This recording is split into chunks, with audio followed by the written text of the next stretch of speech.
ሰላም እንደምን አላችሁ? ውድ የወርን ኮንቨርሴሽን ተመልካቾች፣ አንዳንድ ወቅታዊ ጉዳዮች ላይ ሀሳቤን ለመስጠት ቀርቤያለሁ። እሱ ምንድነው? ያው ኢትዮጵያ ላይ ያንዣበበ ያለው የለውጥ ጉዳይ አለ። ኢትዮጵያ ወደ ለውጥ እየሄደች ነው። የማይቀር ለውጥ እየመጣ ነው ኢትዮጵያ ውስጥ። ለኢትዮጵያውያን እየነጋ ነው። ከሱ ጋር ተያይዞ የብልጽግና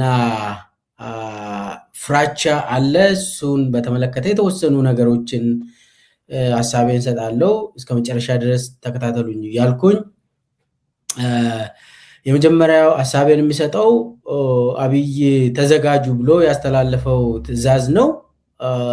እሱንም አነሳለሁ። ከዛ የጂ7 ጉባኤ ፈረንሳይ ላይ እየተካሄደ ያለው ጉባኤ ጂ7 አለ። እሱና አብይ አህመድ አስቂኝ ነገር አለ። እሱ ላይም ሀሳቤን ሰጣለሁ። ከዛም ህወሓትም መግለጫ አውጥተዋል፣ እናሸንፋለን ብሏል። እሱ ላይም ተወሰኑ አጫጭር ሀሳቦችን ነው የምሰጠው። ይልማ መርዳሳም ዛሬ ወጥተው የሰማይ ጋሻችን አየር ኃይላችን ምናምን እያለ እየተወራለት ነው። እንግዲህ እሱንም ለምንድን ነው እንደዚያ የሚለውን ሀሳቤን እሰጣለሁ። በሌላ በኩል ደግሞ አርሲ አሰኮ ላይ የተካሄደው የጭፍጨፋ የኦርቶዶክስ እምነት ተከታዮች ላይ ያነጣጠረ ጭፍጨፋን በተመለከተ እዛ አካባቢ የደቡብ ምዕራብ እዝ የሆነው የኦሮሞ ነጻነት ሰራዊት አመራር በቀጥታ ከዛ አካባቢ ቃለ መጠይቅ ሰጥቷል። እሱን በተመለከተ እሱ የሰጠውን አዛዡ የሰጠውን አጭር መልእክት አለ። እሱ ላይ እሱንም ትሰማላችሁ። ከዛ በኋላ እኔ ሀሳቤን ሰጣለሁ። ቻናሉን ሰብስክራይብ ያላደረጋችሁ ሰብስክራይብ አድርጉ፣ ላይክ፣ ኮሜንት፣ ሼር አድርጉ፣ ሀሳባችሁን ስጡ እያልኩኝ ወደ መጀመሪያ ሀሳቤ ሊሂድ። ምንድነው? ትናንትና አብይ አህመድ የክልል ፕሬዝዳንቶችንና የሁለቱም ከተሞች ከንቲቦችን ሰብስቦ ነበር በድብቅ።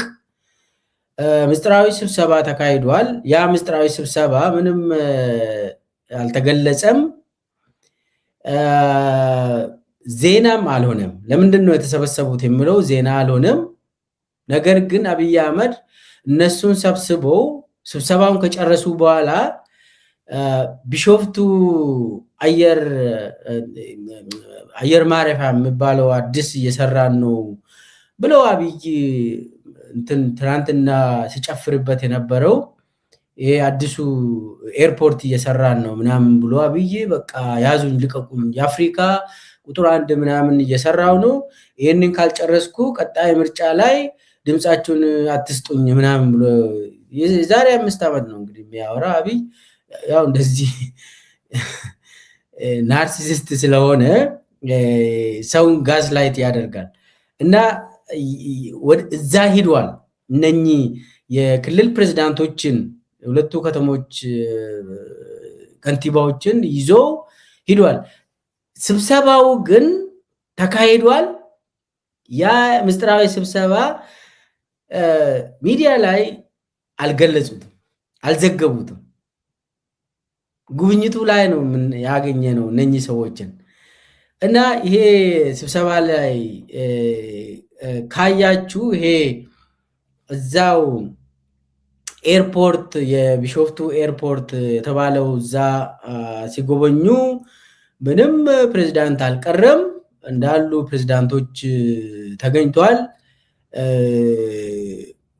በሁለቱም በኩል ቁጭ ብለው እንግዲህ ከፊት ያለው አብይ አህመድ ነው የሰበሰባቸው እንዳሉ ታያላችሁ። እንግዲህ ከስዕሉም እንደምታዩት ሁሉም ክልሎች ርዕሰ መስተዳደር ሆኑ እንዳሉ መጥቷል። እንደው ይታያል መሰለኝ ከዚህ ከመሃል ላይ እንደምታዩት ሽመልስ አብዲሳ አለ። ከሽመልስ አብዲሳ ቀጥሎ በግራ በኩል አረጋ ከበደ ቁጭ ብላለች። እንዳሉ በቃ እዚህ አሻድሌ ማን ነው ይሄ አወል አርባ አለ የአፋሩ፣ አለሚቱ አለች የጋምቤላ፣ የደቡብ አሁን አብይ የሸነሸናቸውም እዚህ ጋር አሉ። በዛኛው በኩል ደግሞ ቁጭ ብለው አብይን የሚያዳምጡ ያው ግርማ ብሩ ሁልጊዜ ይቀመጣል፣ እሱ አይጠፋም፣ ከቤተ መንግስት አይወጣም። ያው ፊት ለፊቱ ደግሞ የኢትዮጵያ ኤርፖርቶች ድርጅት ሲኢኦ አለ፣ ማፊያው ማለት ነው። ከግርማ ብሩ ቀጥሎ ሙስጠፌ ያለ፣ ከዛ አዳነች ምናምን እየተባለ ሌሎቹ አሉ። እዛ ታች ከጫፍ ላይ አብይ የሚባል ብቻውን ቁጭ ብለዋል ይታያል፣ ከጫፍ ከመጨረሻ ላይ እና ያ ስብሰባ ይሄኛው የኤርፖርቱ አካባቢ ነው እንግዲህ የተሰበሰቡት። የምስጢር ስብሰባውን አልነገሩንም። አሁን ይሄኛው የኤርፖርቱ ነው፣ የቢሾፍቱ ኤርፖርት ተብሎ የተዘገበው ነው። ይሄኛው ግን ደግሞ ከዛ በፊት በጣም ምስጢራዊ የሆነ ስብሰባ አካሂደዋል አብይ። በጣም ፈርቶ እነኚህ የክልል ፕሬዝዳንቶች እና ሁለቱ ከተማ መስተዳደር ኃላፊዎችን ሰብስበው እነሱ የነገራቸው አለ። እንግዲህ እዛው የተሳተፉ ሰዎች የሚነግሩን አንዳንድ ይገኛል። ከዛ በእጅ አዙርም ይሁን መረጃዎች ይመጣሉ። አሁን ስብሰባው ላይ የምስጢር ስብሰባው ላይ የመጀመሪያ ምስጢር ስብሰባ፣ ከዛ ቀጥሎ የኤርፖርቱ ስብሰባ ነው የተካሄደው። ኤርፖርቱን ጉብኝት አድርጎ በቃ ዓለም አቀፍ ኤርፖርት እየሰራን ነው፣ በቃ አሁን ተመርጠናል፣ ቀጣዩን ምርጫ ምናምን ይህንን ያልጨረሰ አብይ እንዳይመረጥ ምናምን ብሏል። አብይ ይህንን ጨረሰ ያልጨረሰ እዛ እደርሳለሁ ብሎ ነው አሁን አብይ ይህንን የሚያወራ። እንደዚህ የሚያወራ እኮ ሰዎችን ለመሸወድ ነው እና ናርሲሲስት ስለሆነ ነው እንደዚህ የሚያደርገው። ኤኒዌይስ የምስጢሯን ልናገር። እዛ ላይ የተገኙ ሰዎች እንዳሉ አብይ ጦርነቱ በዚህ ክረምት የማይቀር ነገር ነው እና ህዋት ተዘጋጅቷል። ህዋት መዘጋጀቱ ብቻም ሳይሆን ኤርትራና ሱዳን ቆርጦ ነው የተነሱት። ፋኖና የኦሮሞ ነጻነት ሰራዊትን አናግሯል። እነሱም የሚሳተፉት ጥምር ኃይል ተመሰረተ ብሎ ለእነዚህ ተናገረ። ጥምር ኃይል ይሄ በጣም የታጠቁ ሶስቱ ቲዲኤፍ፣ ፋኖና የኦሮሞ ነጻነት ሰራዊት ሱዳንና ሻዕቢያ ነው ይህንን ፋሲሊቴት ያደረገው። ስለዚህ አሁን እኔ የምችለውን አደርጋለሁ። እኔ እነኚህ ሶስቱን ለያይቼ ለየብቻው ነው የምንዋጋ እንጂ አንድ ላይ ከተናበቡ አልቆልናል ብሎ ተናግሯል አብይ። ሶስቱ ከተናበቡ ኃይል የሚያገኙት ከሱዳንና ከኤርትራ ነው። ስለዚህ ይሄ ከባድ ነው የሚሆነው። ሶስቱም እንዳይናበቡ እኔ በዲፕሎማሲ በሽምግልና በተለያየ እንትን እኔ የምችለውን አደርጋለሁ፣ እናንተም አድርጉ፣ ግን ደግሞ የሚቀር አይመስልም ብሎ ተናግሯል። አብይ ፍላጎት ያለ በዚህ ክረምት ምንም አይነት ምርጫ ምንም አይነት ጦርነት አልፈልግም፣ ምንም አይነት ጦርነት ሳናይ ይህችን ክረምት ማለፍ አለብን ነው አቋማችን። ነገር ግን እኛ እንደዚህ አይነት አቋም ስለያዝን አይደለም ጉዳዩ። ስለዚህ ጦርነት ከባድ ጦርነት የማይቀር ነገር ነው። እስካሁንም በምርጫ ጊዜ ፋኖና የኦሮሞ ነጻነት ሰራዊት እነሱ ሸኔ ይላሉ፣ ጽንፈኛ ይላሉ። ፋኖን ደግሞ ጽንፈኛውና ሸኔው በምርጫ ጊዜ ያሳየው ከባድ ነገር ነው። አሳንሰን ስናይ ነበር ብሏል አብይ። ይሄ ከባድ ነው። ፈተኑን ተፈታተን ብሏል አብይ። ስለዚህ እነኚህ ኃይላቸው ፋኖም ይሁን የኦሮሞ ነጻነት ሰራዊት እንደ አብይ ገለጻ ኃይሉን አልተጠቀመም ነው። እስካሁንም አልተጠቀሙም ነው። ይሸሻሉ። ግንባር ለግንባር አልገጠሙንም። ከገጠሙን ቴስት አድርጓል። አሁን ይሄ 1 2 3 4 ቴስት 1 2 3 4 የሚባል ነገር ነው ያደረጉት እና ከባድ ነው የሚሆነው። ሶስቱ ከተናበቡ አልቆልናል ነው አብይ ያለው። ከዛ ምንድነው ምን አለ እና ሁሉም ተዘጋጁ ነው ያለ። ተዘጋጁ፣ ያላችሁትን ኃይል አዘጋጁ፣ የክልል ኃይል ሙሉ ሙሉ አዘጋጁ፣ ካስፈለገም ክተት አዋጅ፣ ከዚህ ትዕዛዝ ብቻ ጠብቁ። ክተት አዋጅ ይታወጃል። ግዴታ ነው የምታደርጉት። ለምን ዝም ብለን እንደ ከዚህም በፊቱ አይደለም። ይሄኛው የመጨረሻው እንትን ነው የሚሆነው። ፊልማው ከባድ ነው የሚሆነው። እንደ ከዚህም በፊቱ አይደለም ብሏል። ስለዚህ ህወሓት አሉ ህወሓት ህግ አውጥቶ ነው አሁን ህዝብን እያስታጠቀ ያለው። እያየን ነው። ይሄ በአይናችን ፊት እየተደረገ ያለው ነው። ህግ አውጥቶ በህግ መሰረት ሰውን አስታጥቆ መሳሪያው ደግሞ ከሻዕቢያ በገፍ እየገባላቸው ነው። እኛ እኮ ከባድ የሆኑትን ነገሮችን ነው በድሮን የምንፈልገው እንጂ ይሄ ብሬን ምናምን እንደዚህ እንትኑ ከባድ ነው። በየቀኑ የሚገባ ከባድ ነው እና ጦርነቱ ደግሞ በአንድ አቅጣጫ ብቻ አይደለም ህወሓት እየጀመረ ያለው። በምዕራብ ኦሮሚያ በምዕራብ ኢትዮጵያም አብይ ጀምሯል። ይሄ ቤንሻንጉል ኃይል የተባለው እነሱ ብቻ አይደለም። ቲዲኤፍ አርሚ 7 የሚባል ተሳትፏል ብሏል። ሱዳን ውስጥ የሚገኘው የቲዲኤፍ ትልቅ ኃይል ተሳትፏል ብሏል። ስለዚህ እሱ ተዘጋጁ ብሎ ያወራው አዘጋጁት እንዳለ ህዝቡን አዘጋጁ ብሎ ተስፋ የቆረጠ ይመስላል። እዛ አካባቢ ያሉ ሰዎች የነገሩን ተዘጋጁ ብሏል። ከዛ ኢቭን ይሄ ተዘጋጁ ለክልሎች ብቻ ሳይሆን ለፌደራል ተቋማት ሁሉ ተዘጋጁ ተብሏል። ለፌደራል ፖሊስ ሁሉ ትዕዛዝ ተላልፏል። ፌደራል ፖሊስ መከላከያ በቂ አይደለም፣ ከበር እያደረገ አይደለም።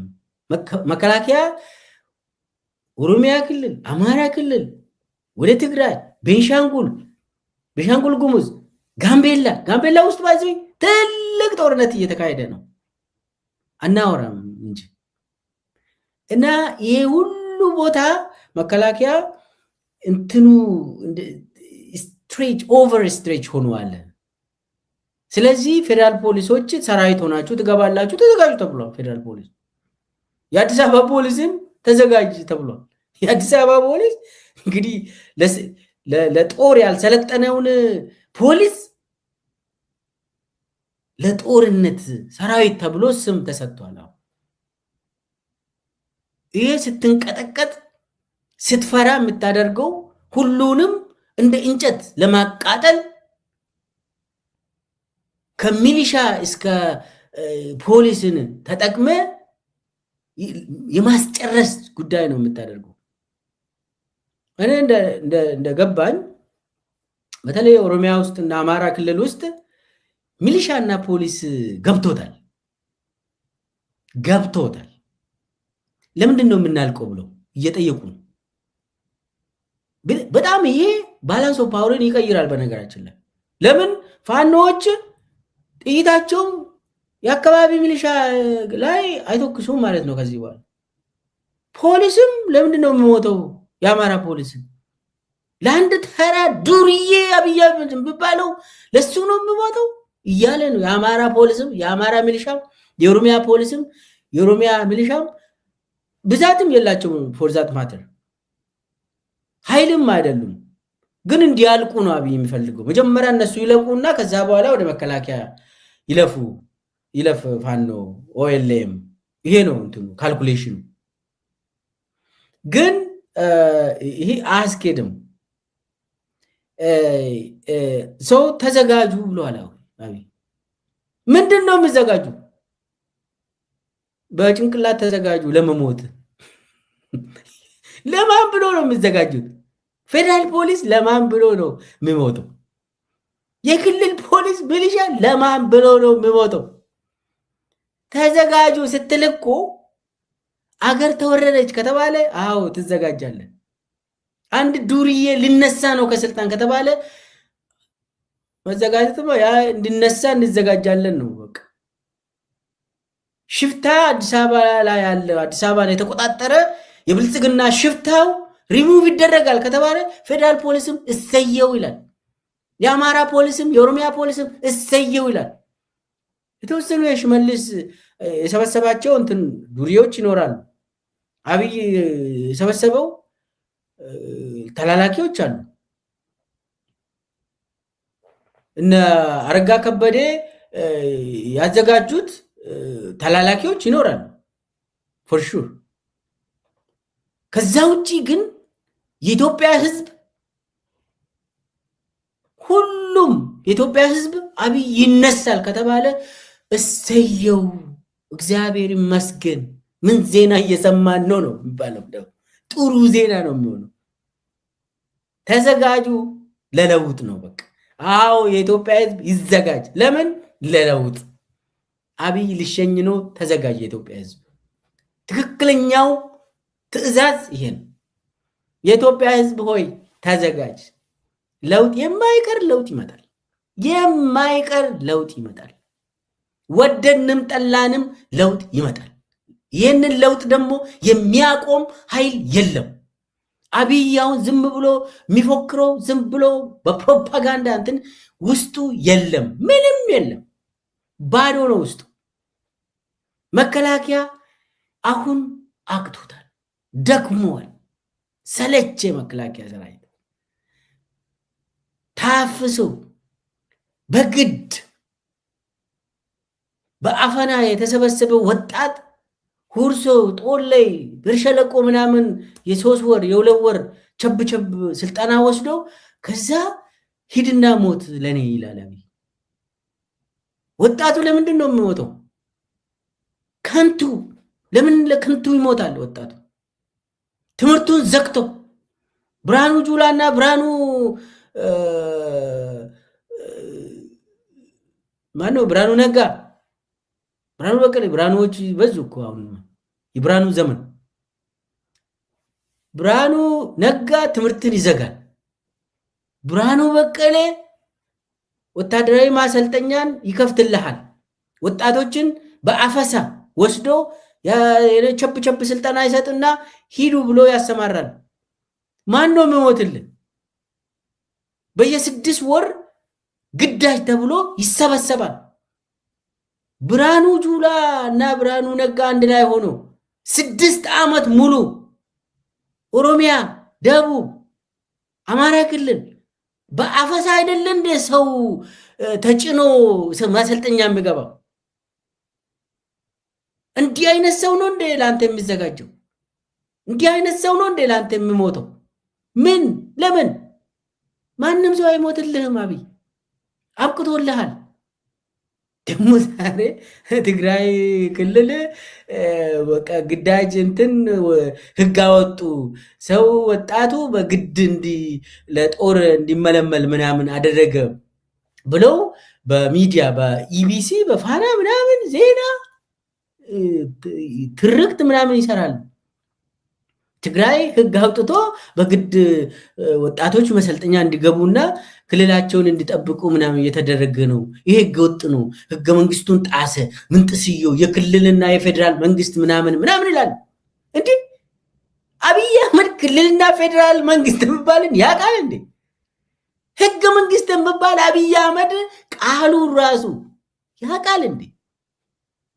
ትግራይ ክልልን ያባረረ ሰውዬ ትግራይ ክልል አንድ ሰው ፌዴሬሽን ምክር ቤት ውስጥ አለው? ስንት ዓመት ሆነ? ፓርላማ ውስጥ የትግራይ ህዝብ አንድ ሰው አለው? ህግ አውጪ ተብዬው እንደው ብልጽግናም ቢሆን እዛ ውስጥ ገብቶ ቁጭ ብሎ እንኳን አዳምጦ የሚወጣ ሰው አለው? ትግራይ ህዝብ ትግራይ ህዝብ መርጦ አምባገነንም ቢሆን መርጦ የላከ አንድ ሰው አለ? ትግራይ አዲስ አበባ ላይ የተሰበሰበ እኮ አይዲፒ እኮ ነው። ኢንተርናሊ ዲስፕሌስድ ፒፕል ናቸው። ጌታቸው ረዳ፣ ጻድቃን ምናምን ምናምን ተፈናቃይ እኮ ነው እነሱ። ትግራይ አይሄዱ እና አሁን ትግራይ ወደ ትግራይ የመመለስ እቅድና ይሄ አሁን ጦርነቱ አይዲፒዎችን ለመመለስ ይቀልዳሉ እኮ ነኝ። እና በአጠቃላይ አብይ የኢትዮጵያ ህዝብ እንደው ምንም አንተ ሪሙቭ ለማድረግ ነው የሚዘጋጀው። ተዘጋጁ አለ ሁሉም። አሁን በእንትን ደረጃ ተዘጋጁ። ይህ የሚዘጋጅ ሰው አንተ ለመሸኘት ይዘጋጃል። ኢትዮጵያውያን ከዳር እስከ ዳር ከጫፍ እስከ ጫፍ አብይን ለመሸኘት ብልጽግና አገዛዝን ለመሸኘት እየተዘጋጀ ነው። ይህ እርግጥ ነው፣ የማይቀር ነገር ነው። በዚህ ስቃይ የሚቀጥል ሰው የለም። የግድላል። ምንም ውሸት ዘልቆ አይሄድም። ሰው የፌዴራል ፖሊስም ሆነ የአዲስ አበባ ፖሊስ፣ የክልል ፖሊስ ለግዳጅ ተዘጋጁ ምናምን ባለው ነገር አይሰራም። አብይ ሪሙቭ ለማድረግ ይዘጋጃል ኢትዮጵያ ህዝብ። ይህ የማይቀር ነው። እንደኚህ ሶስቱንም ከፋፍለን ምናምን እናደርጋለን። በነገራችን ላይ ፋኖን ለማፍረስ ቢሊየንስ ተመድቦ እየተንቀሳቀሱ በቢሊየን ገንዘብ አሁን ይሄ አገኘው ተሻገር የሚባል ዝናሽ ታያቸው ጭምር እነኚህ እዛ ታየ ፕሬዝዳንት ታየ ጭምር ፕሬዝዳንት ታየ ዝናሽ ታያቸው እና አገኘው ተሻገር ጎንደር አካባቢ ያለውን ፋኖ ያዙ ተብሏል። ጎንደር አካባቢ ያለውን ፋኖ ቢሊየን ተመድቧል። ከፋፍላችሁ የሆነ ነገር አድርጉ ተብሏል። ምን ፋኖ በጎጥ ነው ምናምን ብሎ ነው የሚያስቡት። ፋኖ እኮ አልፎ የራሱ አማራ አቀፍ የሆነ ድርጅት እንደሆነ እንኳን አሁንም እዚያው ታች ናቸው እነኚህ አብይ ሰዎች እና ብቻ ግን በቢሊየን ተጨባጭ ነው ይሄ መረጃ። እንደምንም አድርጋችሁ ያዙ፣ የተወሰኑ ሰዎችን ከዛ ይዛችሁ አስገቡ ተብሏል። አስገቡ። የኦሮሞ ነፃነት ሰራዊትንም ከፋፍላችሁ እንደምንም ሽመልስ አብዲሳ ባለሀብቶችን ያዝና የምታደርገውን አድርግ አስገባ ብሏል። ህወሓት ጋር በተመለከተ ሽማግሌዎችን ኦባሳንጆ ምናምን ብለን ሽምግልና እንልካለን። ከዛ በኋላ ኤርትራ ከትግራይ ጋር ተቃራኒ ትሆናለች። በዚህ ማዳከም ነው እንጂ አንድ ሆነው ከመጡ ከባድ ነው የሚሆነው ወዳጆች ብሎ አብይ ራሱ ተናግሯል። ስለዚህ ተዘጋጁ የተባለው የኢትዮጵያ ህዝብ እየተዘጋጀ ነው። እችን ካልኩኝ ጊዜም ስለ እየሄደ ስላለ ወደሚቀጥለው አጀንዳ ልሂድ። እሱም ምንድነው? አብይ አህመድ G7 ጉባኤ ላይ ለመሳተፍ ጠብቆ ነበር፣ ጠይቆ ነበር። ኢማኑኤል ማክሮን የሚባል አብይ ወንድሜ ኢማኑኤል ማክሮን እያለ ብዙ ዓመታትን ነግሮን ነበር።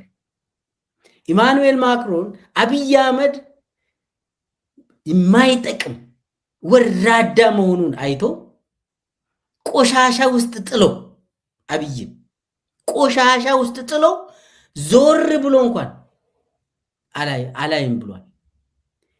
የምታስታውሱት ከሆነ ባለፈው የፈረንሳይ አፍሪካ ጉባኤ ኢትዮጵያ ላይ መካሄድ የታቀደው ኢማኑኤል ማክሮን ኬንያ እንዲካሄድ አደረገ። ኬንያ ወሰደች። ከዛ አብይ እዛ ኬንያ ላይ ሄዶ ኢማኑኤልን አግኝተው እንደምንም ብለ በኢትዮጵያ በኩል ማለፍ አለብህ ጌታዬ ኢማኑኤል ማክሮን ለካሜራ ፈልጋለሁ ብሎ እሺ ብሎ ለ2 ሰዓት ምናምን ያቺ ብሔራዊ ቤተመንግስት የምትባለው አብይ ለንግስና የሰራት እሷን ፈረንሳይ ነው ፋይናንስ ያደረገው። እሱን አይቶ ያው አንተ ፋይናንስ ያደረግከው ጨርሻለሁ አይተልኝ ብሎ አብይ እግሩ ላይ ወድቆ ናይሮቢ፣ ከዛ በናይሮቢ ያው ትራንዚት ሲያደርግ በኢትዮጵያ ጎራ ብሎ 2 ሰዓት ምናምን የማይፈጅ አየና ሄደ። የፈረንሳይ ጋዜጣ እንኳን አልዘገበም ያንን። ለምን? ከፕሮግራም ውጪ ስለሆነ።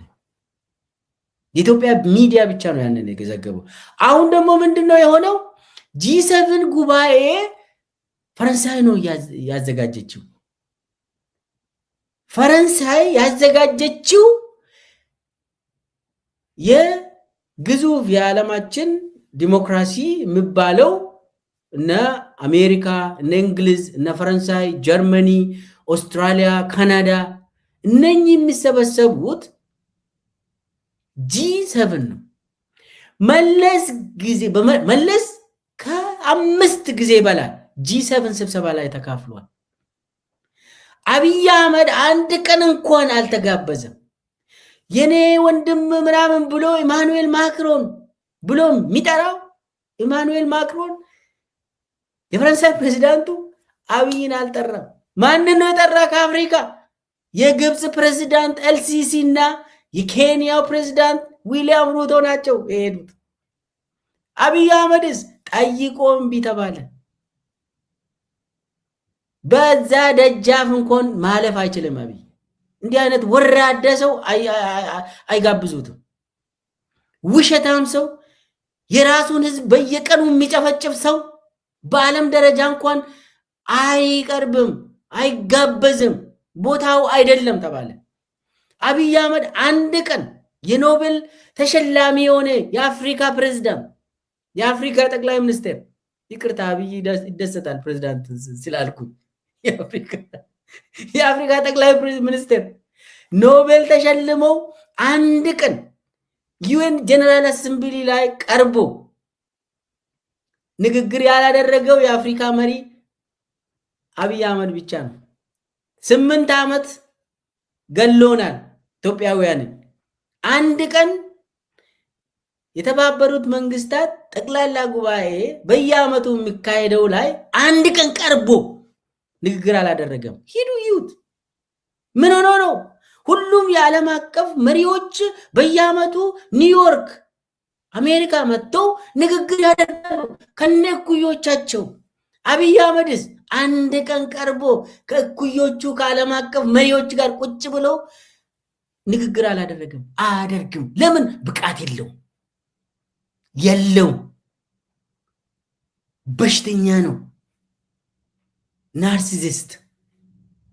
ደግሞ ኢትዮጵያ ውስጥ እኔ ብቻ ነኝ ሶሉሽን ማመጣላችሁ፣ መደመር ካልሆነ የለም፣ ኢትዮጵያ ፈረሰች እኮ እኔ ባልመጣ ይላል። ኢትዮጵያን አፍርሶ በአንድ በኩል 99.9 ይዋሻል፣ 0.1 እውነት እንኳን አይናገርም። የሱ ውሸት ቃላትን ብቻ መለወጥ ነው የሚመስለው። ይሄ መሪ G7 ላይ ወንድሜ ኢማኑኤል ማክሮን በየጊዜው ፈረንሳይ እየሄደ እያንኳኳ መጥቻለሁ በሩን ክፈት ይላል እኮ ፈረንሳይ ደርሶ። አይ ጊዜ እንደ ሰውዬ በፕሮግራም መሰረት ነው መምጣት ያለብህ ተባለ። አንድ ጊዜ ደግሞ አንተ ኦልሬዲ እኮ መጥቻለሁ የሆነ ነገር አድርግና ልግባ ካሜራ ወስደን ልመለስ ይላል። እንዲህ አይነት ሰው አሁን ውርደቱ ሁሉ ታውቆ በዓለም አቀፍ ታውቆ የኢትዮጵያን ዲፕሎማሲ ዚሮ አድርጎ ኔጌቲቭ አድርጎ ዛሬ ኢትዮጵያ ሳትሆን ኬንያ ወሰደች። የኛን ዕጣ ፈንታ ወሰደች። ምን እናድርግ? በመለስ ጊዜ መለስ ጨቋኝ ነበር፣ አምባገነን ነበር፣ እናውቃለን። ታስሬያለሁ እኔ በሱ ጊዜ፣ ተገርፌያለሁ እኔ በሱ ጊዜ። የሱ አድናቂ አይደለሁም አልነበርኩም።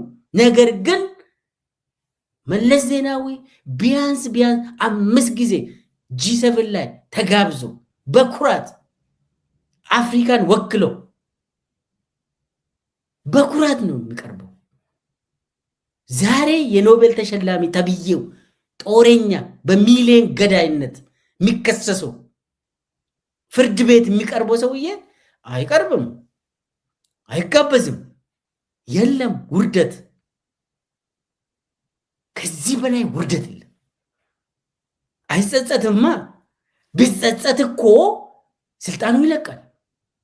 እረ ኢትዮጵያ ሕዝብ ስልጣናችሁን ውሰዱ ብሎ ቢጸጸት፣ እንደዛ አይነት የለማ። እሱ እንዴት ይጸጸታል? አርሲ ላይ ግድያ ፈጽሞ ኢትዮጵያውያንን ጨፍጭፎ አዲስ አበባ ላይ ኢትዮጵያውያን ለምንድን ነው የሚጨፈጨፉት? ዜጎች አርሲ ላይ ለምንድን ነው የሞቱት ብሎ የተናገሩትን ጋዜጠኞችን ሰብስቡ።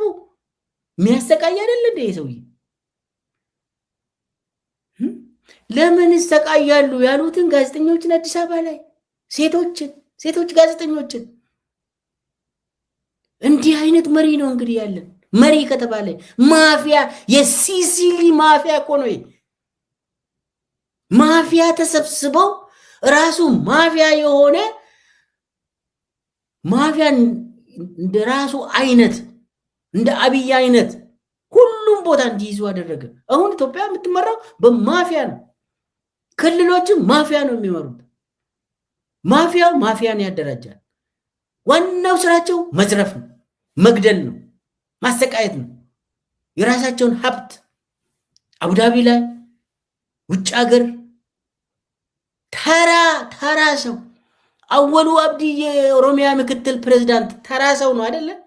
ምክትል ፕሬዝዳንት ጀርመን ላይ ቤት ገዝቷል። ተራ ሰው እና ይሄ ዝርፊያ ነው ሙሉ በሙሉ። እና በአፍሪካ እንግዲህ አልሲሲ ግብፅ ነው ፈረንሳይ ላይ አሁን ከነ ፕሬዚዳንት ትራምፕ ጋር ከነ የዩኬ ጠቅላይ ሚኒስቴር ጋር ቁጭ ብለው አሁን ዊሊያም ሩቶ እንደምታዩት አልሲሲ ናቸው። እንግዲህ ኢትዮጵያ መሪ ተብዬው እሱ ለግድያ ነው ፕሮግራም የሚያወጣ። ኢትዮጵያውያንን እንዴት ገላለሁ ተዘጋጁ ልኝ ይላል። ለግድያ እንዴት እንነጋገር ብሎ ሳይሆን እንዴት ይፍረሱ ነው እሱ ፕሮግራም የሚያወጣ። የመግደል ፕሮግራም ነው እንጂ ኢትዮጵያን ወክሎ የትም አይሄድም። ይሄ ነው ያሳዝናል። የኢትዮጵያ ዲፕሎማሲ እንደዚህ ሆኖ አያውቅም። ውርደት ነው ደግሞ፣ የአብይ ውርደት ነው። አይነሳም። በአብይ ጊዜ ዲፕሎማሲያችን ኔጌቲቭ ውስጥ ነው። ከአብይ በኋላ ከዚሮ እንነሳለን። አታስቡ።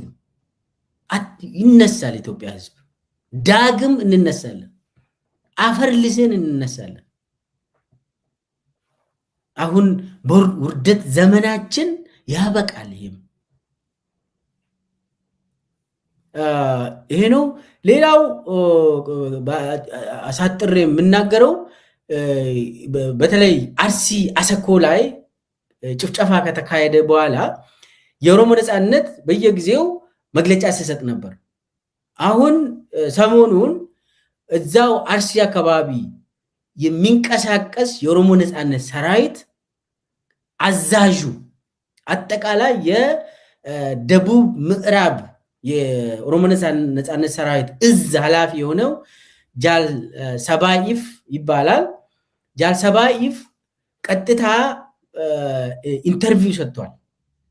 እዛው አርሲ ውስጥ ነው የሚንቀሳቀሰው እና እሱ ይሄ ሁሉ መዓት አርሲ ውስጥ ይሄ አሰኮ ብቻ ሳይሆን ሽርካ፣ ጉና ሁሉንም ዘርዝሮ ሰምቴን የማናውቀው ሁሉ ያውቃሉ እነሱ። ድራማውን እንዴት አብይ አህመድ ከላይ ከነ ዓለሙ ስሜ ጀምሮ ከአብይ አህመድ ጀምሮ እስከ ታች ድረስ ሰንሰለቱ እንዴት እንደሚሄድ ሙሉ ሙሉ ተናግሮ ከዛ ያው ዞሮ ዞሮ የኦሮሞ ነፃነት ሰራዊት ስምን የማጉደፍ ጥላሸት መቀባት ጉዳይ ነው። ግን እዛ አካባቢ ያለው የኢትዮጵያ ሕዝብ ያውቃሉ። የኛ አይደለም የኛ ሰራዊት ምን አይነት ሰራዊት እንደሆነ ብሎ የተናገረው ትንሽ ቀንጨብ አድርጌ እሷን ላሰማችሁ። ከዛ በኋላ የራሴን እናገራለሁ። bilisummaa Oromoo ka'umsa isaa bilisummaa walabummaaf loluutti jira. Bilisummaa walabummaaf loluu sana keessatti ammoo naamusoota inni bilisummaa walabummaan loluutu jira. Naamusa sana eeggatee bilisummaa walabummaan lolu. Saba tokko akka itti ilaalutti jira. Argitee saba Oromoo qofaa fi miti qabsoon inni gochaa jiru. Saboota biyya kana keessatti gabrummaa jala jiran Impaayera Itoophiyaa keessatti hacuucamaa jiran kamiifiyyuu bilisummaa waraanni bilisummaa Oromoo qabsaa'aa jiru wabii jechuu uummata kana.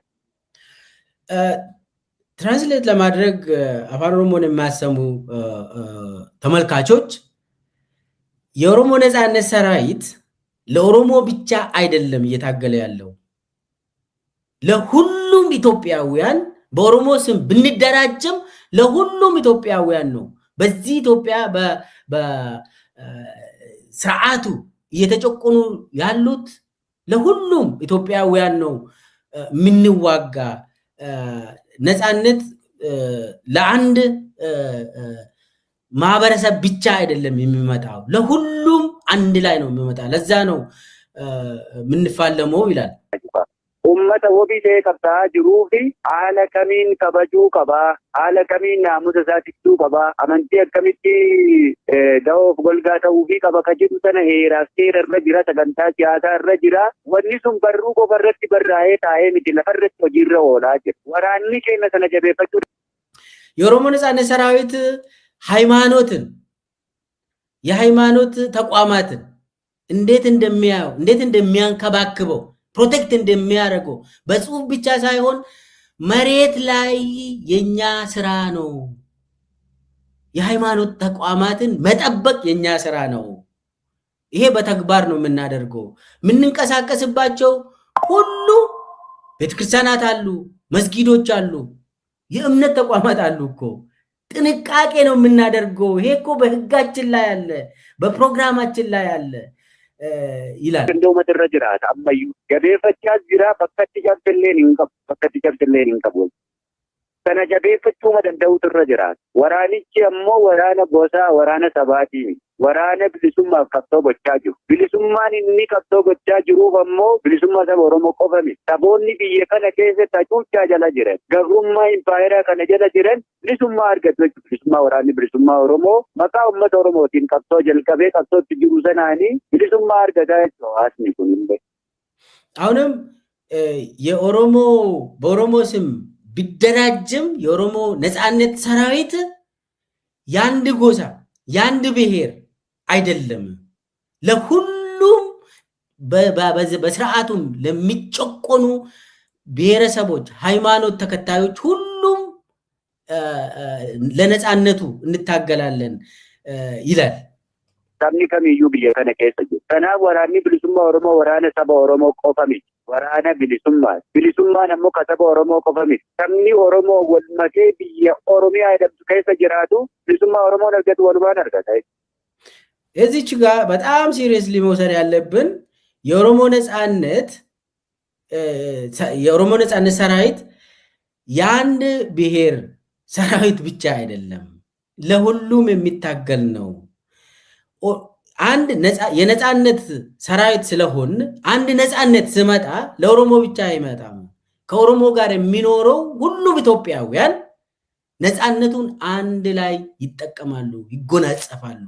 ለሁሉም ነው የምንታገለው ይላል። bilisummaa Oromoon argatu walumaan argatu. Waraana akkasitti seera naamusa fi kaayyoo naamusa qaamni qabu sanaan cuufamee qabsoo gochaa jirutu dirree irra jira. Hattuu naamusa hin qabne gartee akka ammoo itti dhiyeessan sanani. Warra naamusa sanaan deemuu hin dandeenye itti deebi'een mootummaa yakka hojjechuu jira siin jedhee ture. ስለዚህ ኦሮሞ የሚያገኘውን ነጻነት ሌሎችም ኢትዮጵያውያን ከኦሮሞ ጋር የሚኖሩት ኦሮሚያ ውስጥ የሚኖሩ ሁሉም ኢትዮጵያውያን ያንን ነጻነት ያገኛሉ። ነጻነት ለአንድ ጎሳ ብቻ አታመጣም፣ ለሁሉም ነው የምታመጣው።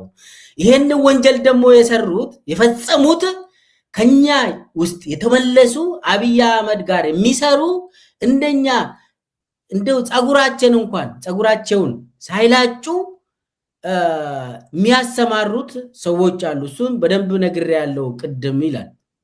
naamusa waraanni kun ittiin deemuu danda'u sana warra hin danda'in naamusa sana horachuu yoo hin dandeenye dirreen baachuu hin dandeettu waan ta'eef warra dirreen qabsoo gingilfattee ofirraa jigsite suni yakka hojjetanii wobootu yakka sana hojjetee waraanni bilisummaa Oromoo ka saba Oromoo qofa waraana gosaati yoo barbaadan saba Oromoo qofa iyyuu miti waraana Wallaggaa jechuu ni barbaadu, waraana Shawaa jechuu ni barbaadu sittima, waraana Harargee jechuu ni fedhu, waraana Boorana Gujii jechuu ni barbaada jechuudha. Qoqqoodanii bituu sana immoo kaleessa baratanii galee warra gama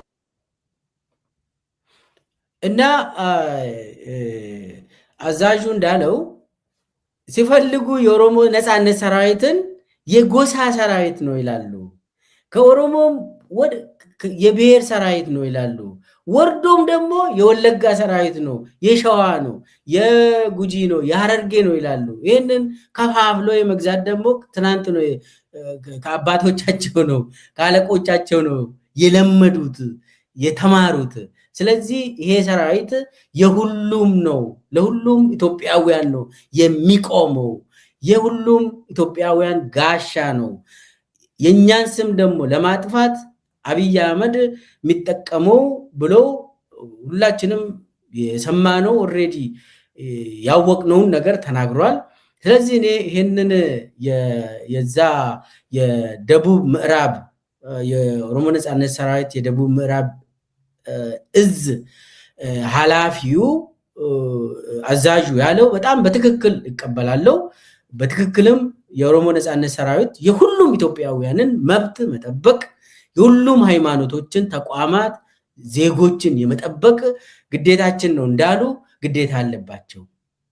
ከዛ ውጪ ዜጎችን አንዱን ይዞ ሌላውን መምታት የብልጽግና የፖለቲካ ነጋዴዎች የሚያደርጉት አብይ አህመድ የሚያደርገው ስለሆነ እኔ የዛ መሬት ላይ እዛው አካባቢ የሚንቀሳቀስ ኃይል ዋና ኮማንደሩ በዚህ ግልጽ በሆነ ቋንቋ መናገሩ ሁሉም ኢትዮጵያውያን መስማት አለብን። በደንብ የምትሰሙት ደግሞ ቋንቋውን በደንብ ትረዳላችሁ። እኔ ትራንስሌሽን ምናልባት ችግር ሊኖር ይችላል፣ ግን ብቻ ግን የመግባባት ጉዳይ ስለሆነ ይሄ ሁሉም ቦታ ያሉ ኢትዮጵያውያን ተስማምቶ አንድ ላይ እንዲኖሩና ከዛ አልፎም ይሄንን ስርዓት አንድ ላይ ሆኖ ነው መገላገል ያለብን። አብይ አህመድ ከፋፍሎ የሚያደርገው ነገር ግልጽ ሆኗል እና አሁን የታወቀበት ይሄ የከሸፈበት ይሄ አብይ ሴራ ከሽፎበታል የሚል እምነት አለኝ። ስለዚህ አሁንም የአርሲ አካባቢ አብይ አህመድ የፈጸመው የዜጎች እልቂት አሁንም አንረሳም፣ በየጊዜው እናነሳለን። ለምን እቺን ከረሳ ነው ሌላም ይደገማል። አብይ እንደሆነ ያመጣል፣ ሌላ እልቅትም ያመጣልናል። ለምን እኛ በየጊዜው እየረሳን ስለምንሄድ ልክ አብይ እንዳለው የመርሳት ችግር ካለብን መታየት አለብን። ከዛ ውጭ ግን አሁን አዲስ አበባ ላይ ለምንድን ነው ዜጎች የሚሞቱት ብሎ ሰው ዝም ብሎ እንደው ሁለት ቃል ስለተናገረ ትፈለጋለሽ ብሎ ሰው እንዴት ይሰቃያል? ሴት ጋዜጠኛ የ4 ወር ህፃን እናት የሆነችው ያንገላታል። ለምን ስለ አርሲ ጭፍጨፋ ለምንድን ነው የምትናገሪ ብሎ ለምንድን ነው የሚፈራ አብይ? አዲስ አበባ ላይ እንደዚህ ሰው ስለ ጭፍጨፋዎቹ ሲያወራ ለምንድን ነው የሚፈራ? ይታወቃል። ለምን እንደሚፈራ ይታወቃል። እውነታው እንዳይወጣ ሰው ገፍቶ መንግስት የለም ብሎ ሰው ትክክለኛው መንግስት ለመመስረት ህዝቡ ስለሚንቀሳቀስ ይፈራል። አብይ ይፈራል። ራሱ ገዳይ ሆኖ ስላለ ሐቁ እንዳይወጣ አብይ ይፈልጋል። ስለዚህ ኢትዮጵያ ህዝብ አዲስ አበባም ብትሆን የትም ቦታ ብትሆን እጣ ፋንታ አንድ ነው። አዲስ አበባ ውስጥም ገብቶልሃል፣ ግድያው ገብቷል፣ ስቃዩም ገብቷል፣ አፈናው ገብቷል። ስለዚህ ያለ አማራጭ አንድ ሆነ መታገል ነው። አንድ ሆነ ከዚህ ስርዓት መገላገል ነው። ይህቺን ካልኩኝ ቶሎ የህወሓት መግለጫ ያው ሁላችሁም እንደሰማችሁት ህወሓት አሸንፋለሁ ችግር የለውም ብሏል። እንግዲህ አብይ አህመድ በጣም ፈርቶ ህወሓት ላይ ብዙ ፕሮፓጋንዳዎችን እየሰራ ነው። ማት ፕሮፓጋንዳዎችን ደግሞ ያ ፕሮፓጋንዳ የሚያነጣጥረው አንደኛ የኢትዮጵያ ህዝብን ነው፣ ሁለተኛው የትግራይ ህዝብን ቀጥታ የሚያነጣጥር የአብይ ተልእኮ። እኔ አሁን ህወሓት የራሱ መግለጫ አውጥቷል።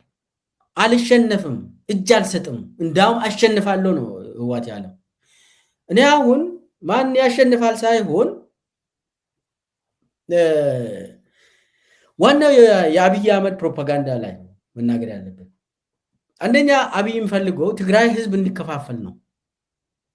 አሁን አብይ ብዙ ዶክመንተሪዎችን እየሰራ ብዙ ፕሮፓጋንዳዎችን እየሰራ ትግራይ ውስጥ የሳይኮሎጂካል ኦፕሬሽን እያካሄደ ነው። የሳይኮሎጂካል ዎርፌር እያካሄደ ነው። ፊፍት ጀኔሬሽን ዎርፌር እያካሄደ ነው። ፊፍት ጀኔሬሽን ዎርፌር ማለት በቀላሉ ያው በሳይኮሎጂ ነው፣ ሳይበር ነው። ዛሬ ህዝብ ላይ ነው ጭንቅላቱን መለወጥ። እዛው ትግራይ ላይ ህዝቡ ተነስቶ መሪውን እንዲበላ ማድረግ ነው። ይህንን ያነጣጠረ ነው ታርጌቱ።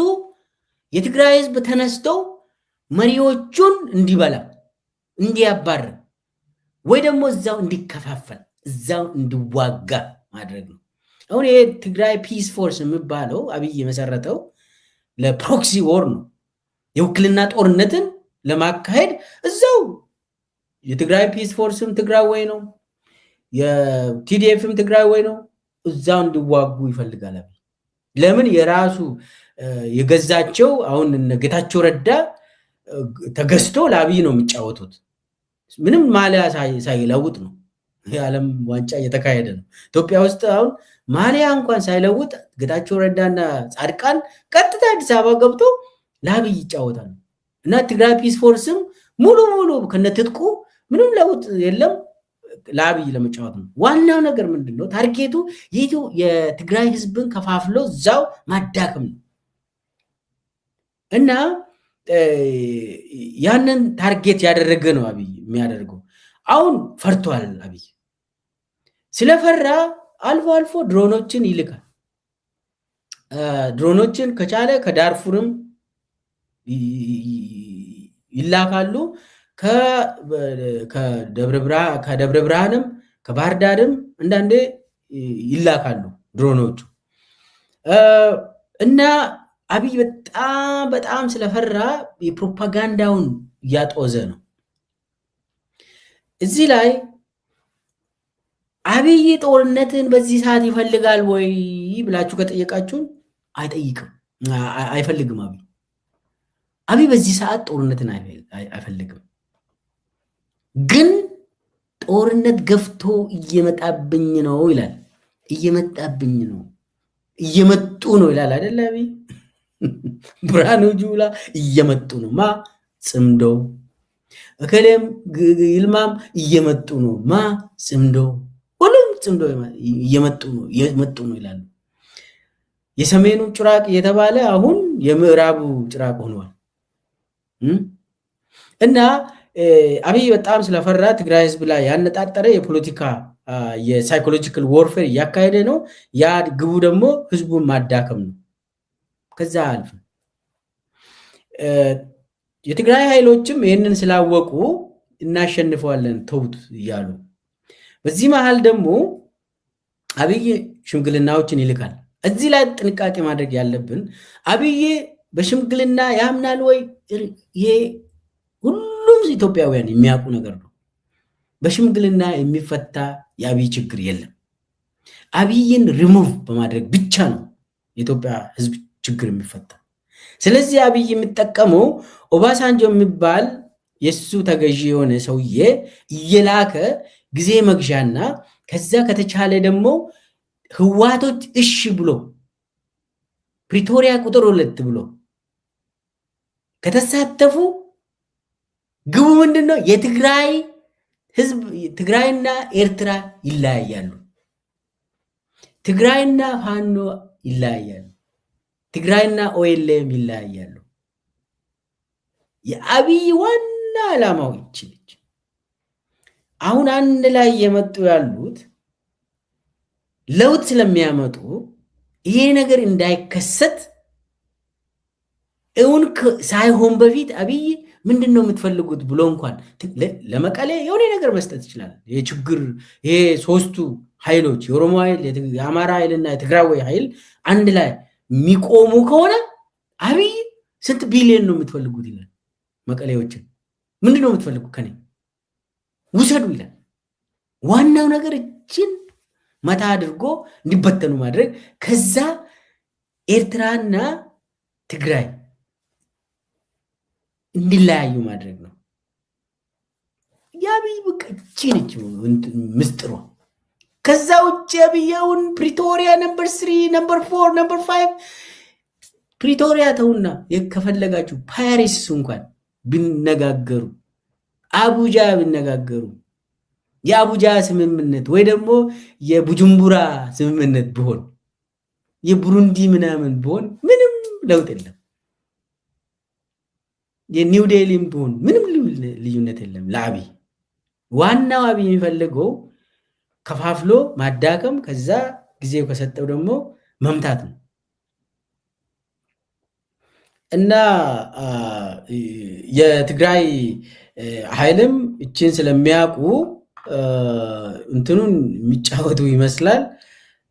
ኦባሳንጆ ገንዘብ ነው የሚሰራ አይደል ነው። ኦባሳንጆ እንግዲህ ገንዘብ አከማችተዋል፣ ብዙ ገንዘብ አለው። አሁን መሞት ደረጃም የደረሰ ሽማግሌ ነው። በጣም ደግሞታል። እንደው አንዳንድ ሰዎች እንደው ምንድን ነው መንግስት ሰማያት ባንክ አለ እንደዛ በክሪፕቶ ካረንሲ ይቀመጣል እንደዛ ምናምን ይባላል። ማለት መሞት ደረጃ ከደረስክ ከዚህ በኋላ ገንዘብ ዶላር ምን ይጠቅማል? ነገ የምትሞት ከሆነ ለምሳሌ ዛሬ ዓመት ወይ ማለት በጣም ደክሞታል። ግን እስካሁንም ገንዘብ የምትበላ ከሆነ አሁን የያዝከው ራሱ አትበላም ወይ? እኔ የማናውቀው ነገር እዛ ላይ ቤት እንትን በክሪፕቶ መቀመጥ ተጀመረ አናውቅም። እና አብይ ሊያውቁ ይችላሉ። ኤኒዌይስ አይ ቲንክ የሚያዋጣም አይመስለኝም። ግን አብይ ይችን ይሞክራል ለማለት ነው። በፍጥነት የመጨረሻውን የይልማን ጸሎት ትንሽ ልበልና ልጨርስ መሰለኝ። ይልማ መርዳሳ አለ የተባለው እንግዲህ በኢቲቪ ላይ ፕሮፓጋንዳ እየተሰራ ነው። የኢትዮጵያ አየር ኃይል የሀገር ሉዓላዊነት የማስደፍር የሰማይ ላይ ጋሻ ነው አለ። የሰማይ ላይ ጋሻ ነው እና ብሎ ብዙ የተወሰኑ እንትኖችን ያሳያል። አሁን ምንድን ነው ይሄ? የሚሊተሪ ሳይንስ ውስጥ ምንድን ነው የሚባለው? አቅም ከሌለ አለኝ ዘራፍ ትላለ። አቅም ከሌለ፣ አቅም ደግሞ ካለ ዝም ትበል ትላለ። ይሄ የታወቀ እንትን ነው፣ ስትራቴጂ ነው።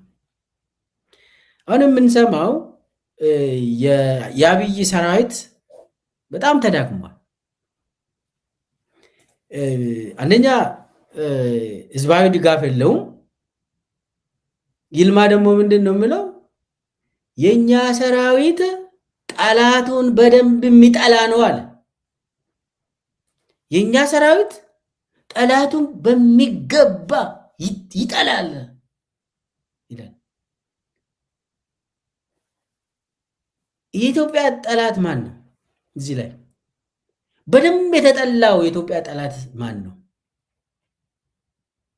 እኔ አሁን እነሱ ጠላት ያሉት ኦኬ ሌላ ኢትዮጵያውያንን ነው። ኦኬ እሱ ውስጥ አንገባም። እሱ ምን ለማለት ነው እቺን የሚለው ይልማ? የኛ ሰራዊት ጠላቱን በሚገባ ይጠላል ያለው አንድ ቲዮሪ አለ።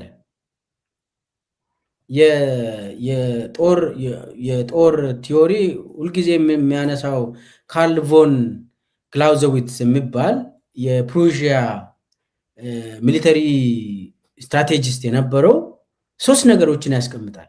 አንድን ጦርነት ለማሸነፍ 3 ነገሮች ያስፈልጋሉ።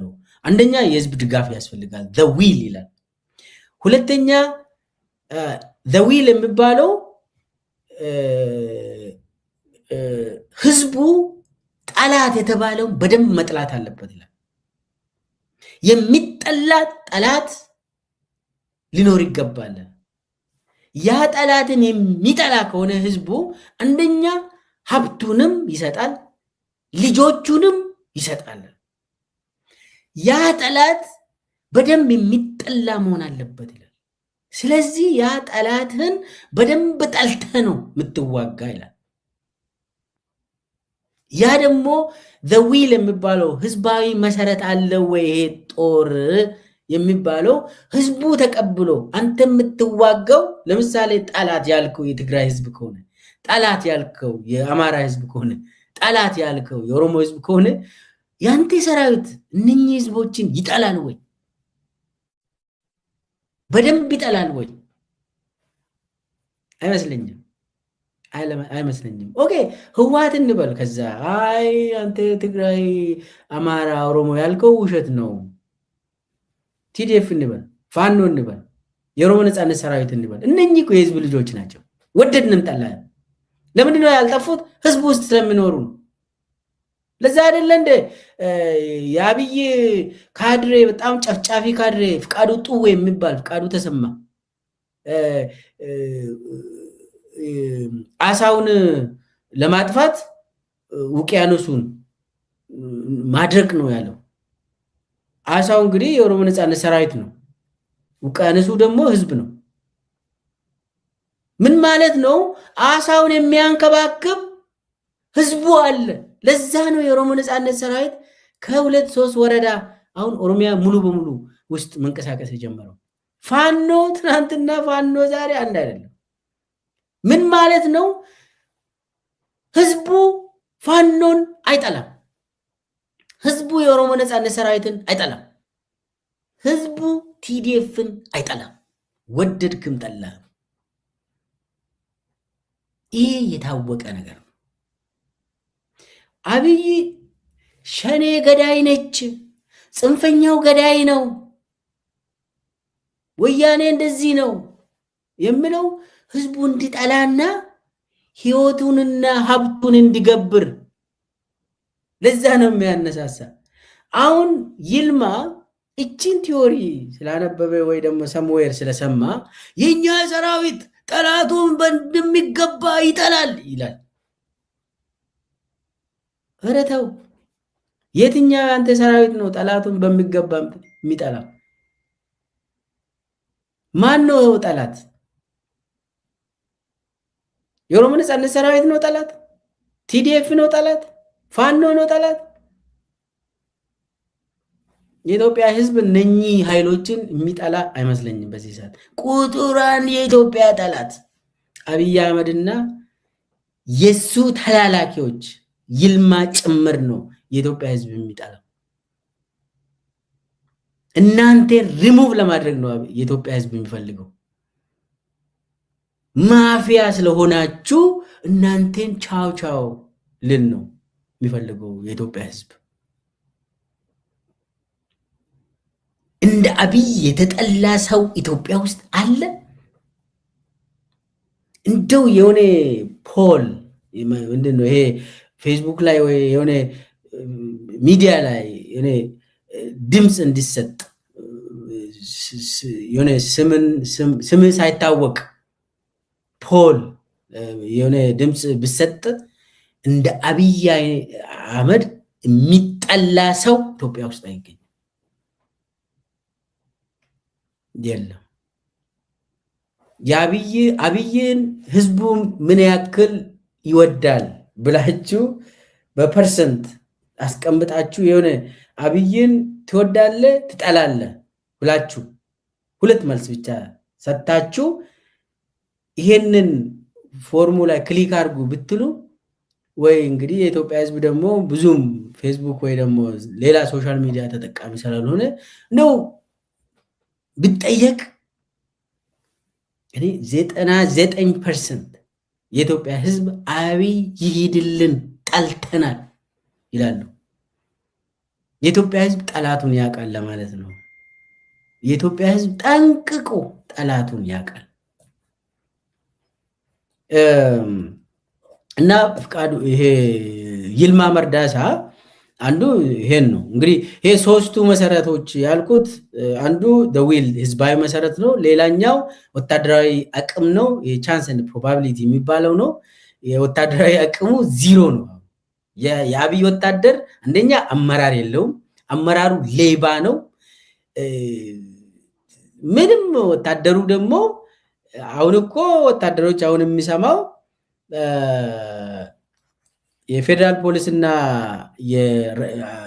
የመከላከያ ሰራዊት በጨጓራ እያለቁ ነው። በነገራችን ላይ እኔ ብዙ ቦታ የሚሰማው ፌደራል ፖሊስ አባላትና መከላከያ ሰራዊት ጨጓራ ለምን የሚበሉት እህል የማይሆን ነገር ነው የሚበሉት። አሁን ደግሞ በራሳችሁ ትበላላችሁ እየተባለ ነው። ምን ለመሆን ነው የፌደራል ፖሊስና የመከላከያ አባላት እንደዚህ የሚደረጉት? ከላይ ያለው መከላከያ አመራር ሌባ በቢሊየን ነው የሚሰርቀው። አዲስ አበባ ላይ ፎቅ ይወዳደራሉ። የይልማ ነው ወይስ የብርሃኑ ጁላ ነው? አይ የጌታቸው ጉድና ነው የሚበልጠው ምናምን። እንደዚህ ነው ውድድሩ። ማን ነው ኮንትሮባንዱን የተቆጣጠረው? መድኃኒት እኔ ነኝ የሚያስገባ። አይ ሬሽን ደግሞ የሷ ነው። እንደዚህ ነው በቃ ሁልጊዜ ውጊያ ነው ኮንትሮባንድ ላይ። ቢያንስ የመከላከያ ሰራዊት ጫማ እኔ ላስገባ ይላል አንዱ ጀነራል። ደግሞ ስጡኝ ይላል። እሱ የለከሌ ነው አብይ ሰጠ ይባላል። እሺ ሬንጀሮችን ማን ነው የሚያስገባ? እሱን ደግሞ ተስፋ ያያለም ነው የሚባላ ይባላል። እኔስ ምን ልብላ ምናምን ሌላ በቃ እንደዚህ ነው። ሎጂስቲክስ ላይ ያሉ ሁሉም እንትን በቃ እንደዚህ ማፊያ ከላይ ያለው ከታች ያለው የመከላከያ እግረኛው ታች ያለው የሚሞትለት ማን ነው? እሱ ደሞዝ እንኳን አያገኝም። እህል እንኳን በጨጓራ እያለቀ ነው። ደሞዝ እንኳን አያገኝም። ደግሞ በአፈሳ ነው ወደዛ የገባው። ለማን ነው የሚዋጋው? ለአብይ አህመድ ነው በጨጓራ በምናምን በጥይት የሚያልቀው ስራ ስለሌለ፣ አንዳንዶቹ ደግሞ ስራ ይሆናል ብለው ነው እዚህ የሚገቡት ሰራዊት ውስጥ የሚገቡት። እና ይሄ የአብይ ሰራዊት ኦልሬዲ የተበተነ ሰራዊት ነው። ስትዋጋ እኮ አንደኛ ምንድን ነው ዋናው ዓላማው? ጦርነትን እኮ የምታሸንፈው ዋናው ዓላማ ነው፣ ኮዝ የሚባለው እና ለኮዝ የቆመ ያሸንፋል። አሁን የመከላከያ ሰራዊት ኮዝ ምንድን ነው? የአብይ ስልጣን። እንደዛ የሚባል ነገር የለም ወዳጆች።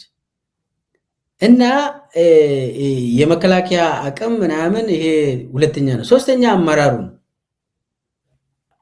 የፖለቲካ አመራሩ ነው። አንድ ጦርነት ግቡ ፖለቲካ ነው። ሁልጊዜ የጦርነት ግብ ፖለቲካ ነው።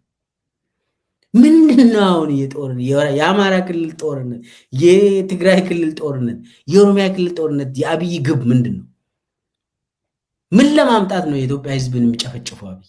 ቤንሻንጉል ጉሙዝ ውስጥ አሁን ወርቅ ለወርቅ ብሎ ጋምቤላ ለወርቅ ተብሎ ህዝቡ ተጨፍጭፎ ተፈናቅሎ አሁን ደግሞ ጦር ሜዳ ነው የሆነው እዛ አካባቢ። እዛ አልፎ ጃንጃዊድ ሚሊሻ ማሰልጠኛ ነው ያደረገው አብይ። በዛ ምክንያት ሱዳንም ድሮኖችን እየላከች መግደል ጀምራለች። ይሄ ምንድን ነው? አብይ ምን እንትን አለው? ግቡ ምንድን ነው? የኢትዮጵያ ጦርነት ግብ ለ7 ዓመት ጦርነት አብይ ያካሄደው ግቡ ምንድን ነው? መከላከያ ሰራዊት ይህንን ግብ አምኖ ተቀብሏል ወይ? ዝም ብለህ እኮ ሂድና ፋኖን ተዋጋ፣ ሂድና ሸኔን ተዋጋ ስላልክ አይደለም። መከላከያ ማን ነው ሸኔ ማን ነው ፋኖ ማለት ይጀምራል። ለዛ ነው አብዛኛው መከላከያ ሰራዊት ወደ ፋኖ ወደ ኦሮሞ ነጻነት ሰራዊት አሁን ወደ ቲዲኤፍም ዝም ብሎ እጅ መስጠት ጀምሯል። ይሄ በጣም የታወቀ ነገር ስለሆነ ነው። ስለዚህ በአመራር ደረጃ በፖለቲካ ኢትዮጵያን የሚመራ ሰውዬ ወራዳ ስለሆነ እሱ ራሱ ደግሞ ተገዥነቱ ለመሐመድ ቤን ዚያድ ለዩኤኢ ስለሆነ ዩኤኢ ነች ኢትዮጵያን የምትገዛ። ኢትዮጵያ ቅኝ ግዛት ስር ነች። በቀጥታ ዳይሬክት ኮሎኒ ነች ኢትዮጵያ። ዛሬ አብይ ዩኤኢን መሐመድ ቤን ዚያድን ወክሎ ነው ኢትዮጵያን የሚገዛ። ለዚህ ነው እንዴ አሁን እንትን የሚደረጉ። አሁን መሐመድ ቤን ዚያድም ተዳክሟል። ያው እንደምታውቁት ኢራን አሁን በጣም ፈታ ብላ ከጦርነቱ ወጣች። ዩኤኢ ስንት ዶላር ለኢራን እየከፈለች ነው እና ለአብይም ትከፍላለች የተወሰነ ጊዜ፣ ግን ዘላቂ የሚሆን አይመስለኝም። እና ይልማ መርዳሳ የኛ አየር ኃይል በቃ የሰማይ ጋሻችን ምናምን የምለው አቅም የላቸው። አይ ቲንክ አየር ኃይልም በጣም የተጎዳ ይመስለኛል። እንደዚህ ፐሬድ ስታደርግ እኮ እንደዚህ በእንትን ስታሳይ ደካማ ስለሆንክ ነው። አሸንፋለሁ ምናምን ስትል እኮ ያ አቅምን አያሳይም። ደግሞ እሱ የሚያሳየው እኮ አንዳንዴ ቀጥታ በዩኤኢ የሚመሩ ሚግ 29ኞች ናቸው። ብቻ ግን የሚያቅራራው ስላለው አቅም ስላለው ሳይሆን መከላከያው እየተበተነ ስለሆነ ያው ያለች ኤር ዶሚናንስን ተጠቅመን ከፈለጋችሁ ህዋቶችን ከላይ እንደበድባችኋለን፣ የእናንተ መቀሌን አመድ እናደርጋለን አሁንም ብሎ ለመዛት ነው። ግን ያ አቅም ብዙ የላቸው። የሚለወጥም ነገር የለም። በነገራችን ላይ በአየር ኃይል የሚቀየር አመራር የለም። በአየር ኃይል ብቻ ምንም የትኛውም ሀገር የተሸነፈች አንድ ክልል አትሸነፍም። ዋናው ነገር የእግረኛ ነው። እግረኛው ትግራይ ውስጥ ገብቶ ካላስገበረ በስተቀር ትግራይ ማስገበር ያበቃ ይመስላል። ለአንዴና ለመጨረሻ ያበቃ ይመስለኛል። በአብይ ዘመን ትግራይን አስገብራለሁ በእግረኛ ብሎ አብይ ራሱ ይከብዷል። በጣም አየኮ ስንት ኃይልን ተጠቅሞ ለዛ ነው አሁን አየር ኃይል ጋሻችን ነው፣ መከታችን ነው፣ እሱ መጠለያችን ነው። መጨረሻ ላይ እሷ ምናምን ይላል። አየር ኃይል አጋዥ ነው በጦርነት ቲዮሪ። ጦርነትን የምታውቁ ከሆነ አየር ኃይል ይሄ እግረኛውን ያግዛል። አጋዥ ነው የሚባለው፣ ሜን አይደለም፣ ሜን ኮርስ አይደለም። ዋናው ስራ የሚሰራው በእግረኛ ነው። ስለዚህ አሁን የሰማይ ጋሻችን የተባለው እንደው የሰማይ ቤት ጋሻችን እንዳይሆን ለነሱ ማለት ነው፣ እዛ ሲሄዱ እንዳይሆን ነው። ከዛ ውጪ መከላከያ ሰራዊት በሶስቱም መሰረት በደዊል በህዝባዊም ድጋፍ የለውም። የሰራዊቱ የሞተ ነው፣ በስብሷል። ሶስተኛው አመራር የለውም፣ የፖለቲካ አመራር የለውም። ስለዚህ የአብይ ሰራዊት የለም። ይሄ አየር ኃይል ዝም ብሎ የሚያወራው ዝም ዋጋ የለውም ለማለት ነው። እችን ለማለት ነው የመጣሁት። እስከ መጨረሻ ድረስ በትዕግስት ስለተከታተላችሁኝ በጣም በጣም ከልብ አመሰግናለሁ። እወዳችኋለሁ። በሌላ ፕሮግራም እስከምንገናኝ ሰላሙ ነው።